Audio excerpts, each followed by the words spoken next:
very good afternoon and welcome to the panel discussion on discovering opportunities in the midst of crisis.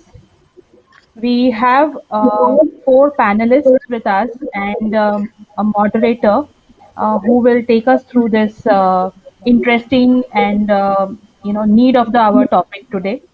Mr. Vinod Agrawal is going to moderate the session today, and I'll start by introducing him to you.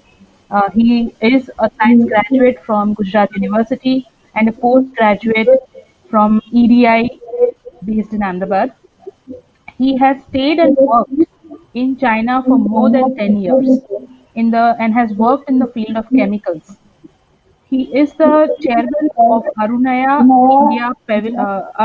Organics Private Limited, and he is currently the vice chairman of CII Gujarat State Council and is also on many of the Gujarat State task forces of CII. Welcome, Vinodji. Thank you. Thank you very much. I'm seeing on stage. Welcome. Okay. And I'll move on to introduce Mr. Manpreet Nagi. He is the national president of the Indian Chamber of International Business. So He is an alumni of IIM Bangalore, and he did chemical engineering from MIM College of Engineering, Bombay. It is a pleasure to have you with us. He has been instrumental in various government and private bodies for promotion of bilateral trade and commerce, international trade and exchange in various sectors, including footwear and apparels. Welcome, Nagiji. Thank you, Chief. Pleasure to be here. Same here.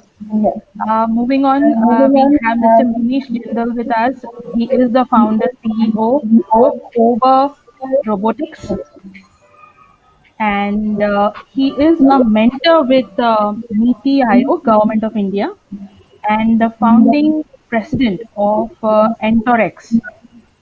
He has studied business management at UTS Sydney and is currently associated in international corporate world. Welcome, Mr. Jindal. Thank you. Thank you so much. We have Mr. Nitin Parab joining us. Welcome, Mr. Nitin. Mr. Nitin is the Secretary General of FISME, which is Federation of Indian Micro and Small and Medium Enterprises. After serving for almost a decade in the private sector in international trade, he moved on to take up the challenge of leading a national federation like FISME. He has been associated with a lot of SME development projects which are supported by the Government of India, ILO, UNIDO, UNDP, even the UNCTAD Geneva. He has been instrumental in a lot of their projects and market access issues related to multinational trade negotiations. Welcome, Mr. Bharadwaj. Um, that was Mr. Nitin Parab. Welcome, Mr. Nitin Parab. Namaskar. Okay, I think we're going to wait for Anil Bharadwaj ji to join. Whenever he joins in, I'll be introducing him. Over to you, Mr. Vinod Agrawal. Thank you, Fani. Thank you. So kind of you introducing us on a Saturday morning. Welcome all the my esteemed panelists and the friends joining on this very morning of Saturday. I welcome all to this annual convention and awards day for 2020 of Vyapar Jagat in a virtual mode. Almost, you can say almost 1 year since the pandemic has started and which has completely changed the outlook towards the life of the people. Mankind was never at this such a mercy of a small tiny virus in the entire life of humankind. It's irony that insan Mars or Moon पे we are trying to find out search the life, but when a small tiny virus has attacked our own planet Earth, हम लोग सारे हिल चुके हैं.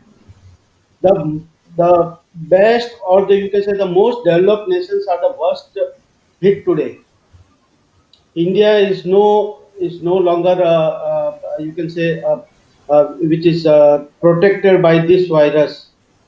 You can say this virus has like shattered the life of everybody. It has millions of people are ill, thousands are killed, people have lost their jobs, healthcare system is overloaded, some places it has been crashed even, companies have faced bankruptcy, government income is in negative, everything everywhere like 2020 was like havoc on the life of everybody of human nature.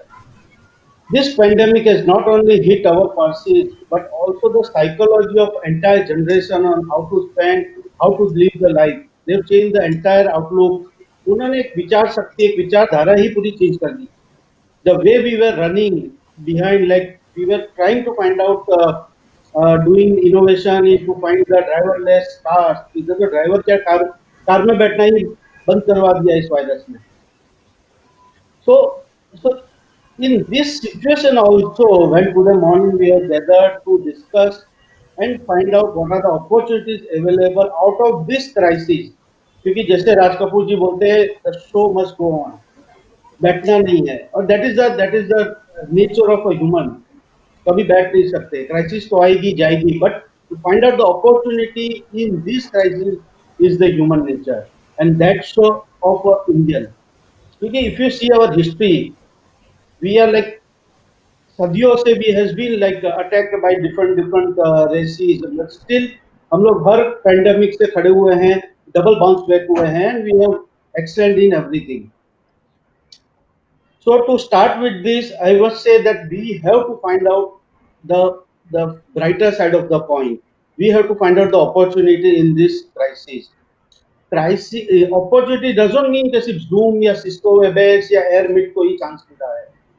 या Swiggy Zomato's के revenues बढ़े हैं या फिर Amazon के business double हुए हैं. They have started hiring another 100,000 Okay, employees. okay.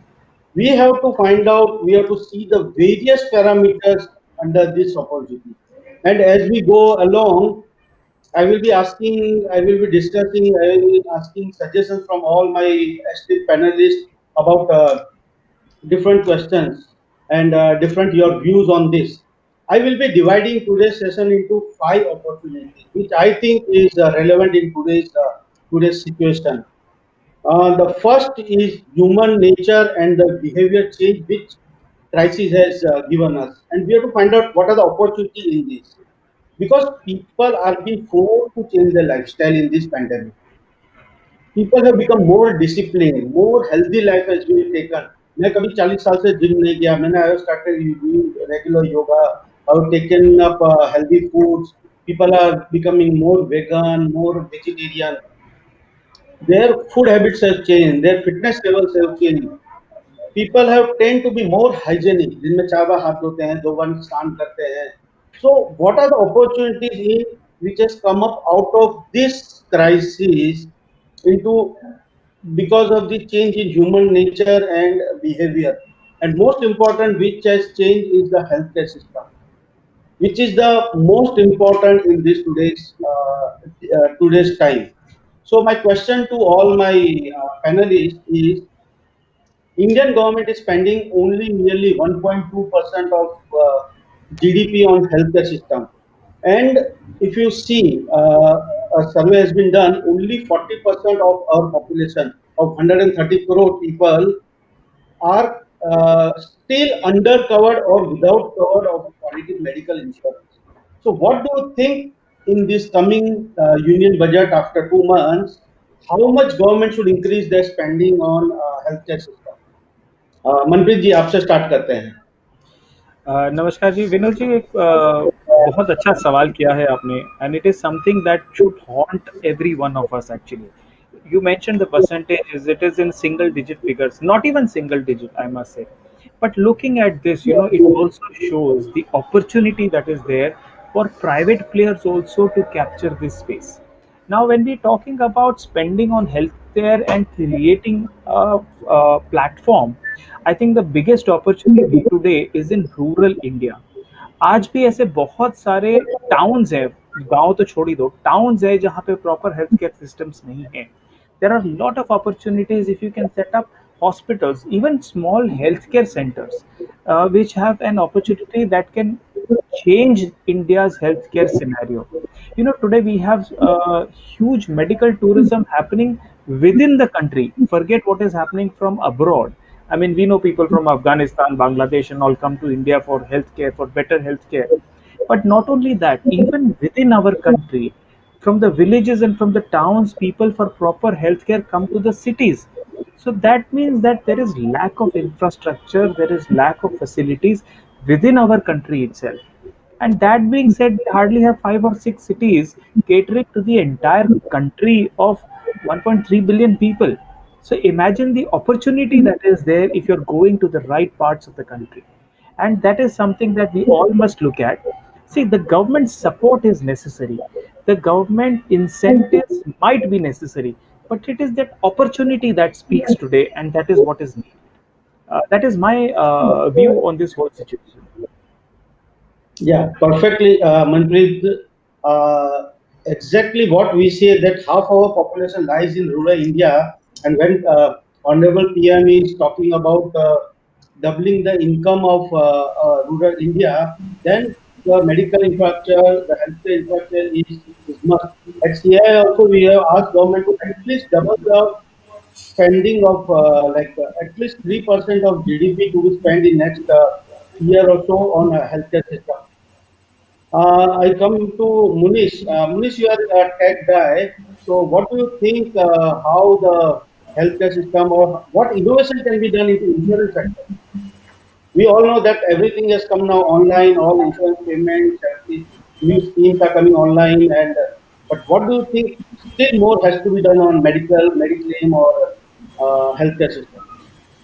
There's a thank you, Vinoji, for such wonderful opportunity. There's a lot more that can be done as of now when we're talking about, medical facilities as well as mediclaims and insurance. The first thing is, see, the thinking here in India is we keep on waiting when something happens, then we take action. We need to be proactive rather than going for a curative measures. We need preventive measures. We need to be so equipped that why we are waiting that if something happens, then we will prepare. A groundwork should be ready, everything should be there, and we should have preventive measures in place that we should be able to tackle any kind of, okay, this is a pandemic, that's fine, but any kind of things that happen on a medical front, we should be able to tackle it.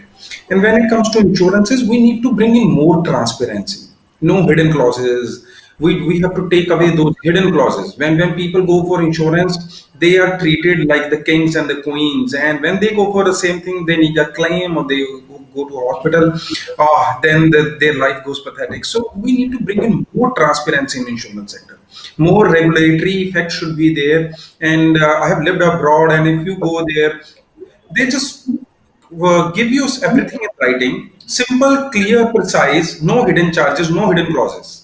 Whatever is there in pen and paper, they do it. So we need to bring in more transparency. That's what I believe on the front of insurance, if you talk about, and in the medical front, more preventive measures. Thank you, Munish. Thank you. This brought me to the second point of opportunity, which I see in this crisis: technology and innovation. I'm sure it's your forte, Munish. I was reading yesterday a report from World Economic Forum, which has listed many innovations which are required in future to combat the situation arising this kind of pandemic. For example, they have listed something called virtual patient for clinical trials. Agar this was available, I think the vaccine must have come much more ahead of what we are expecting. So this kind of innovations are required using artificial intelligence technology. We need. They have also penned down something called micro needles for penless injections, because crores of needles and injections will be required to give this vaccines to the humankind on the earth. Also, there is something called digital medicine. Use of online app to diagnose and to subscribe the medicine automatically. Because today's youth is a technical savvy, so there is no need to go to doctor if the simple things an app can map your entire body and prescribe you the medicine. There are something also called quantum sensing, carbon cement. These are all the future technologies that has been listed by World Economic Forum. So So this brought me to the second question to the panelists. I will start with Pani, with you, since you are a startup and you are working with this waste generation, how to make best out of the waste thing. So what should be the strategy for industries and startups for adapting newer technologies so that the economic growth can be achieved in a shorter time to make up this loss of time and economic loss. I think in my sector, I will just shortly put it this way: readiness to invest in waste management. People don't want to spend in becoming a zero waste factory, zero waste campus, zero waste office. They just like talking about environment and Swachhta Abhiyan. But if they have to spend money on the technology that is in the market to handle, treat your waste, your own waste, there is no readiness to allocate a budget. And secondly, MSMEs have to start uh, coming up with an army of waste managers, because we have had general managers, assistant general managers, we have a department for general management, for administration. But now is the time to actually recruit waste managers. We need advertisements saying looking for waste managers. You know, so when I say waste, I don't really mean only the the housekeeping people. It actually means that all the garden waste, the food waste that is generated by your office, your canteen, if there is a facility for the employees who work 24 by 7, if it is a setup like that, where you cannot shut your operations. So there is a lot of waste generated there. So solid, liquid, and gaseous waste. All the three forms of waste require investment, and I really don't see them giving it a priority. Which is why, if you see the Swachhta Sarvekshan, government is struggling for numbers. Why people are not able to come up in their ranking is because of the lack of initiation and lack of motivation in the top management to allocate money and have a budgetary allocation per year for handling and treating their own waste. So I think from my sector point of view, I've always insisted on this, and I have also said that there should be no GST on anything that is used for treating waste. It could be your broom, your dustbin, it could be the bioculture that you use to treat it. It could be this semi-automatic, fully automatic organic waste treatment machines. They all attract 18% GST. And I think the day we will understand that every tool has is attracting just 2 to 5% GST, the willingness of MSMEs, their proprietors, their founders, they'll come forward, and GST should no longer be a hurdle for people to invest. That is also one of the concerns which I have seen. So I think this whole mindset towards going green, and not just talking about going green, needs a huge paradigm shift. Yeah, Can I you are right. continue on Funny, this? it's a attitudinal change which is required in the mindset of every Indian. Uh, Not only because I come from a sector which is a polluting industry, and we know what is the pain of it, and now NGT and Supreme Court being very harsh nowadays on the industry, so people have understood the importance of waste management, treatments, ETPs, and a lot of things. So in coming up years, as we say, it's a multi-billion opportunity which is coming up. So not only industrial waste, but as you rightly mentioned, the household waste, societal waste, everything. If it is treated, it is going to be a multi-million business opportunity for the youth. Nitinji, are you there? Yeah, can I be heard? Yes, Hello. Nitinji. Yeah. Your Now comment, quick comment on startup let me ecosystem of take India. just 1 minute on this subject called waste. Yes, Waste yes, is equal to gold.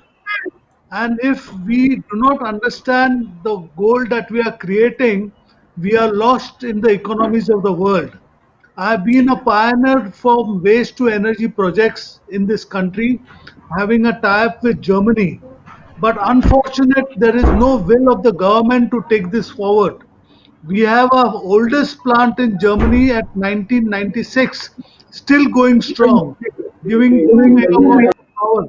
Yet we are not able to convert our waste into energy, and there are piles of waste in Pune and in Chembur, and no one is taking that keen interest to demolish the waste and convert it into energy. Sorry to say, there is no will on the government to take this forward. Unless this is considered as an asset, we will be lost in the generations of wars. I have lost audio. Can anyone hear me? So, this the thing which is taken by Mrs. Trivedi is the real key to Hello. open many doors. So we have to look at it in great seriousness to convert our waste, not only our domestic waste, but our industrial waste into wealth. Absolutely. We Yeah. can hear you, Thank Mr. you. Nadi. Yeah. Okay. Thank Because you very I'm much. I'm I'm lost with my photograph. It is not around. I don't see. I can't see my photograph around. But good, you all can hear me. And Yes. I've been with the IIT startups for the last 5 years in Pune, having the biggest conventions on Startup India. But the failure rate of startups is 2%, and one of the reason is there is no support system on the cash flows of startups. Unless there is a continuous cash flow, you cannot survive the entrepreneurial journey. And this is where the government has to look into, number one. Number two, the classification of activities of all MSMEs should be there. In Germany and all, any SME is found out from a directory. In India, we do not know where they are, what type of work they are doing, how much funding they need. All this is in a question mark because the government only focuses on registered public and private enterprises, but not into the MSMEs. MSME is given a stepmother treatment. Uh, Vinodji, I think we'll have to end the session with your concluding remarks. Why? It's up to 12:30, right? Yeah, so if you want to take some question answers, you can, and No, then we'll yeah, conclude. I Yeah, will take one more question to everybody, and yeah. then we will go ahead. See, I will come to my third point very quickly. It's what we have learned in this pandemic is the speed and decision taking. Because what the government has done in this crisis is mobilizing the resources, they're publishing the notification and creating infrastructure. The speed what they have taken, if really they use the same decision taking speed and they get away with the standarding system and everything, I think we have already have a robust infrastructure lying with government, and this kind of things if happens, then the delayed projects and everything can be fast track, and I think we can come back to a double digit growth very quickly. And what opportunity our honorable PM has seen in this crisis is the most important call which he has given is Atmanirbhar Bharat. Yeah. He has made the people aware of what is our local potential and how we can harness this potential and to come up with a really local products which are more competent in overseas market and to reduce the dependency on the imports. So I think this is the best call which has been given and best thought we can say has come out of this crisis for India, because this if we take seriously and if we take in a long term way, this will be a game changer opportunity. So my last question to all the panelists in this situation, what do you think? Uh, what are the areas of economy which is require most attention so that we can reach that $5 trillion economy mark? I will start with Munish, then Manpreet and then Nitin. Wow, Yeah, great. Munish. Yes, this is the need of the hour, Vinoji. First is that it's wonderful that despite the crisis, we are looking for the opportunities in here. This is the most important factor that we all should look for the opportunity. What this crisis has done is it has brought the entire world closer. Earlier, what used to happen? Example, if I had to talk to Manpreet ji, we might be talking on phone for say half an hour. this and that. But if there is some business work, we used to say, oh, Manpreet ji, we will meet, we will sit for a coffee, then we will discuss the work. But now people who have understood the value of time and closeness. Now, straight away we call or air meet or Zoom, and the business gets done. I was after a deal, I was after an MOU for 2 years. Couldn't be done this paper, that paper. Now, since pandemic came in, over digitally, over just an email, we closed that MOU in 3 minutes. That wasn't possible for 2 years. So we need to now people have understood this need of the hour that the work would be done digitally. This is the most important. Second, we've been talking about yes, that government should be giving us this opportunity, government should be doing this. I believe more in doing ourselves. We should be the enablers. We shall help each other grow. We need to understand that all of a collective growth, the growth of the community at large would only happen if we are going to help each other grow. It could be possible that I need something, I need a resource that could be possible with Vinodji, right? Or that could be there with Fani ma'am, or that could be there with Manpreet ji. And if I come over, unconditionally do it. And same, I'm available. We are, as of now, we are an ecosystem enabler. We are outreach. We have offices in 32 countries with our MentorX. Regardless of the age, gender, demography, geography, we are serving people. Whether it's a 4 years old kid or whether it's an 80-year-old entrepreneur, youth, kids, startups, women entrepreneurs, SMEs, MSMEs, we are helping each other. We have our global solidarity sisterhood program, Wow Women, only for women, wherever we are connecting women with women and forming altogether a different women economy. And same is we are helping so many startups, working with them in their incubation centers. We are looking after incubation center for IIT, as well as we have our own business incubation center in Mauritius. We have our virtual incubator. We have our center of excellence with Shishadripuram Group of Education, PCT, many other universities and colleges, and we are looking after Atal Innovation Mission as well. All these things we are doing unconditionally, just so that we can grow, make the people grow at large. And this should be the thinking of each one of us. Imagine if only handful people would have this kind of thinking with of the collective growth. We're talking about double digit, we're talking about 5 trillion economy, we will way surpass that. And the most important point, the last point I will mention and I will close my talk on that this pandemic has given us a global opportunity to be part of the global supply chain. Earlier, China rules it. China has a monopoly on a global logistic supply chain.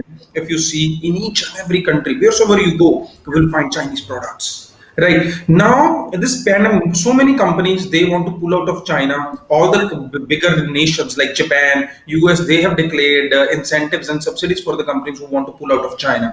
This is the time for India to hit it the global name and be part of the global supply chain. The state governments or even the private sectors, they can come on, they can form a business parks or a special economic zones and offer it to bigger, larger companies and even do the JVs with them. This is going to take us a long way, and this is a huge opportunity that is we're looking at as of now. Thank you. Thank you, Manoj. Manpreet ji, your view on $5 trillion economy, how fast and how soon we can achieve this target? I think if you really ask me, it can take less than a year also if we are very much on the track, and it is easily achievable.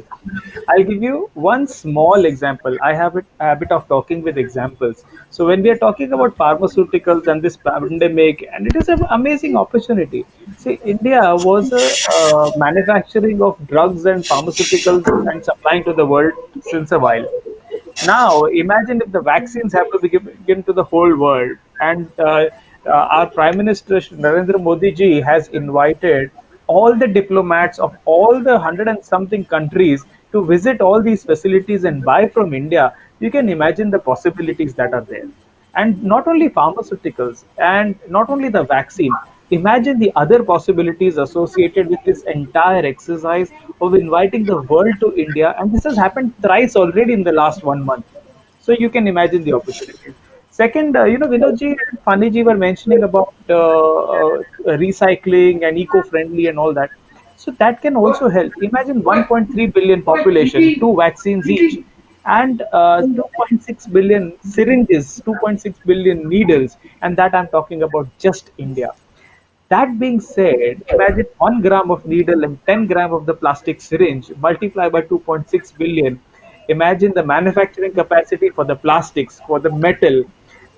And if instead of incinerating all this, we find a way to recycle all this millions of tons of plastic and metal, I mean, the scope is endless just in this one sector.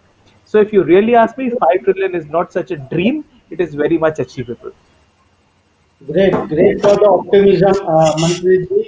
I fully agree with you because not only this, only the vaccine has given opportunity, lot of opportunity for cold storage, logistics, refrigerators, what you can imagine. A lot of things are going to come, and government, I'm sure they have formed the task force and they are working on it. Soon, every Indian will get the vaccine, and we will come out of this crisis. And as I always say, that we'll bounce back. We'll bounce back in a better way.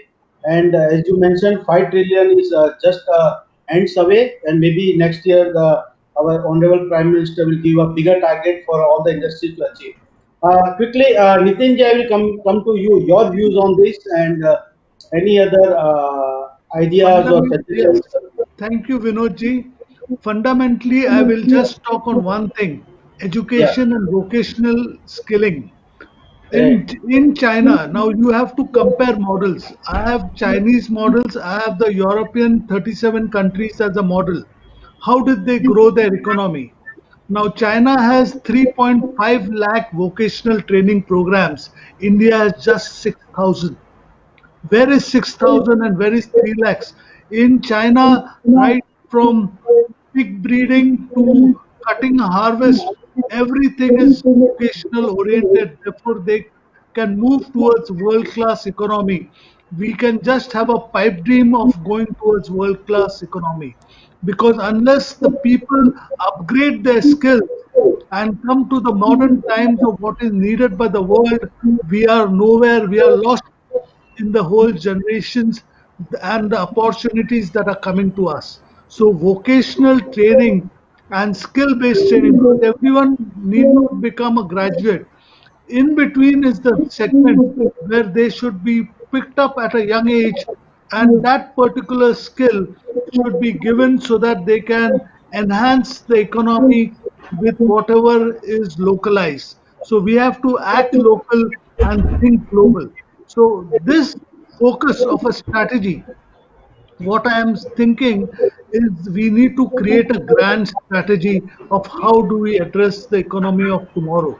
Unless a grand strategy is documented, articulated, not by the babus who sit in government, who are IAS officers, they are intelligent in their field, but they are not grassroots people. They are far away from grassroots reality, and therefore there is policies that are created, and what we achieve and see in real life, there is a big difference and a big want. This has to be narrowed down. Unless it is narrowed down and gone to the grassroots level of operations and thinking, we will just have a pipe dream of a big economy, a 5 trillion economy, which was talked in magical Maharashtra years back, is just a pipe dream. Even the Hyperloop has not come in because unless we have these areas looked into underneath a magnifying glass, we will not be able to achieve that great dream of an economic status. So unless education is brought on the prime focus, like in Singapore or in Korea, where the education minister is next to the prime minister, that type of a status should be given to education in our country, and we should be able to take it to the next level only through the route of education. And the second is agriculture. Agriculture, we are very much now in the need, but how do we create the greatness in agriculture? There is a roadmap. We need to have a roadmap and give that roadmap to our farmers so that they can take it to the next level. So we, a lot of consciousness awakening is required. There should be awakening of the conscious, not slogan mongering and talking about greatness just in words. In reality, we have to create a great nation. Thank you. Thank you, Nitinji. Thank you very much. You rightly touched upon the most important subject, and I am sure when this new education policy is being implemented, we will find vocation and skill training vis-a-vis our theoretical gyan or whatever we are getting. Because I am on the board of many science colleges I tell to my professor जो तुमने मुझे 20 साल पहले पढ़ाया था वही मैं आज आज के बच्चों को पढ़ा रहा है which is of no use in even in my industry So what is required is practical knowledge, vocational training, as you say. So I have seen some of the features in this new education policy, and once it is implemented, I'm sure India will get a pool of required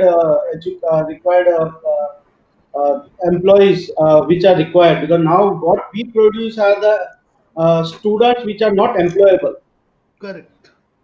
because there is a no linkage between academia and the industry, because what industry need academia don't produce, and what academia produce we don't require in our industry.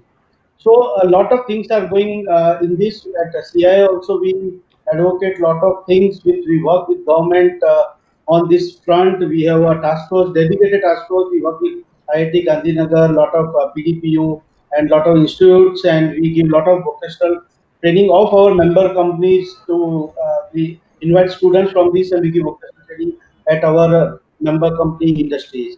So thank you all the esteemed panelists. Thank you once again. And Nitinji, you rightly said, whether it is agriculture, education, whatever, what is lacking is a political will.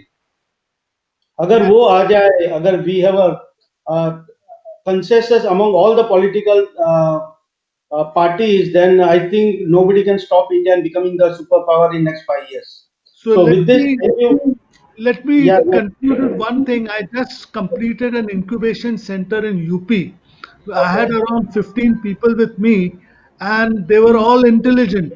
But out of that, only four people had the vision to take their businesses from प्रकाश 1 मेरा crore to नहीं चल 1,000 रहा। crores in 10 years. Because unless you have to have a bigger vision, a strategy cannot be built up.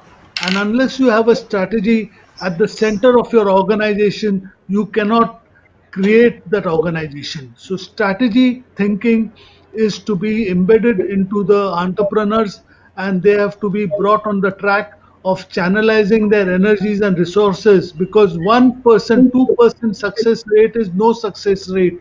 In Israel, we have more than 50% success rate. Why India is having a lacking of such a small amount? We need to look into it very seriously. Thank you, Vinodji, for your session, and we look forward to transforming India in the long run. Thank you very much. Thank you, Nitinji. Thank you, Manpreet. Thank you, Munish. It was a wonderful session. I think time was short, otherwise, we would have continued at least another hour or so. Thank you. And with this, I would again insist that even though there are negative GDP estimates, negative sentiment, but as an Indian, we will definitely bounce back, and we will reach our targets, and we will come back. Even double figures in the next year. And as Munish said, China तो क्या हम दुनिया को भी आगे पीछे छोड़ के आगे बढ़ेंगे. Thank you once again to all.